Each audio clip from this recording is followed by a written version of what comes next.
I'm in the photo room and I'm wearing, I don't know if you can see that, my mask, but let me just show you how to get this set up. So I have, and I'm covering this up, sorry. And as you can see, all the lights are off except for this one. And it's actually pretty dark in here. There are no windows in this room. Okay, so I have a piece of clear acetate, and then I have my board and my negative, and I also have the cyanotype paper, which I just took out of the bag, and I want to keep the bag sealed, keep it in a dark place. So I'm going to take my paper, and you're going to see that there's a white side and a yellow side. We're going to start with a test strip so you know how long to expose for. Put the negative down on top, and I think I'm going to kind of situate this so I know where this is. I'll do this part so it's like over where the flower is, and squash it down like that. I don't know if you saw that, sorry. So again, oops. So negative paper, right? And then squash it down. And then also, I'm going to need to get a blackboard, which you guys should have. And over here, just to show you guys, I have it ready to go for when we're done. I have a tray of water. So before I go outside, I put the blackboard over my paper so it doesn't get exposed. So now it's time to go outside. So I'm outside, and I don't know how well you can see, but I am in full sun, and I've just set up my timer, and I'm going to go ahead and hit start. And you know, maybe I have to do stopwatch. I'll hit start, and I'm going to expose that first part of the paper, and I'm going to expose that for 15 seconds. And then after 15 seconds, what I'm going to do is I'm going to just simply take the paper and move it down. So now this is going to get exposed for 15, and this is going to get exposed, well, this is now 30 seconds exposure, and now this is going to be 15 seconds exposure when I'm done. So and I'm going to move it down a little bit more. So now, again, it's 15-second increments. And I think I should have done 30 minutes because I really want to leave this on for more. So when I get to, 45, I'm going to move it down again.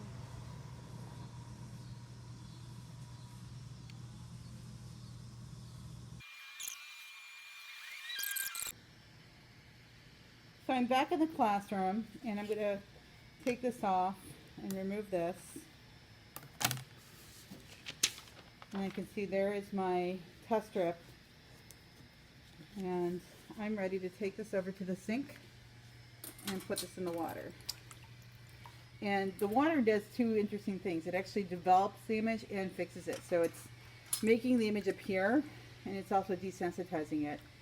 And I think that if you let it sit in here for about a minute, and sometimes it's good to agitate the tray. And what you're basically waiting for is there's like yellow on the paper, and when that yellow has completely gone away, that's good.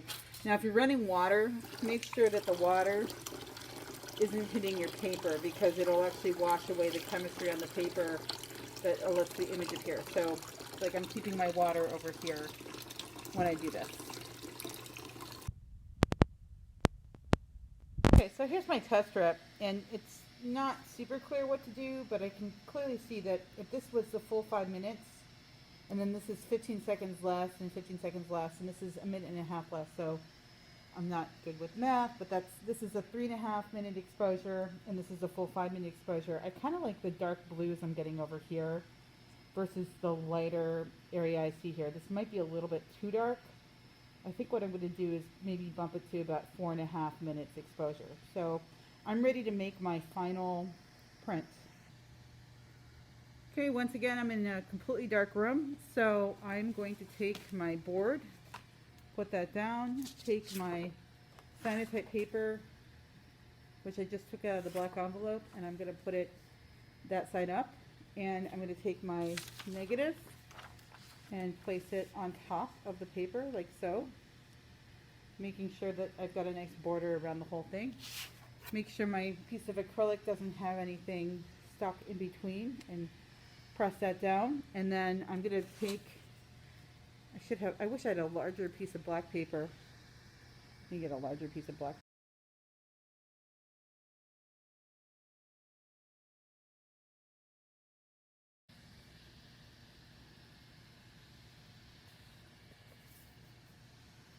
Okay, so I covered it up and I brought it back inside. There is my cyanotype exposed, and you can already see there's like a ghost image on the cyanotype itself. But again, I need to develop it. So I exposed this one in 4.5 minutes. I want to make it like abundantly clear. It depends on the light outside. So if it's a bright sunny day, you're going to need a certain exposure time. But if it's like a cloudy day, you're going to need a different one. And obviously if it's like nighttime, you're not going to get any results at all, because this has to be done when there's a lot of UV light in the sky. So I'm going to let that sit in here, maybe gently agitate the tray for about a minute and a half or so. Making sure that it's getting constantly new chemistry refreshed, but it's looking pretty good already. And at some point, you can turn on the lights, as long as your photo paper bag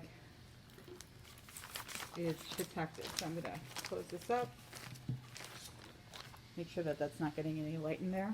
I'll turn the lights on. Let's see what we have so far. And again, remember, you can see how there's like a little bit of yellow on this. So some of it's just from the water. The water will turn yellow, and if you're making a lot of cyanotypes, at some point you're going to need to drain the water and put new water in. But as long as you have some kind of tray that you can use, you're good to go. And I would recommend, after you touch the chemistry, just to be on the safe side, wash your hands off a little bit. But wow, that looks great. Okay. Hi, so I have my 3 cyanotypes here that I made with different exposures. This was 5 minutes, this was 4.5 minutes, which I just made, and this was unfortunately only 1 minute. I'm so glad I made a test strip to figure these ones out. If you notice the blues on these, well, this one's a little darker. The blue on this one will darken a little bit after about 3 days. If you have any hydrogen peroxide at home, you can add that. But for me personally, when I look at these two, I just think this one, the details that are showing up in this one are so much clearer and more vivid. It's hard to show with a camera. I'll have to take a photo of each of them. But I'm pretty happy with the results. I feel like this one's just a touch too dark. Although it's hard to tell until this one darkens completely what we're talking about. And you notice that I put a piece of newspaper, if you have it, underneath, because that helps make it dry, just flatter, and it blots the water a little bit. And that's the cyanotype process for you.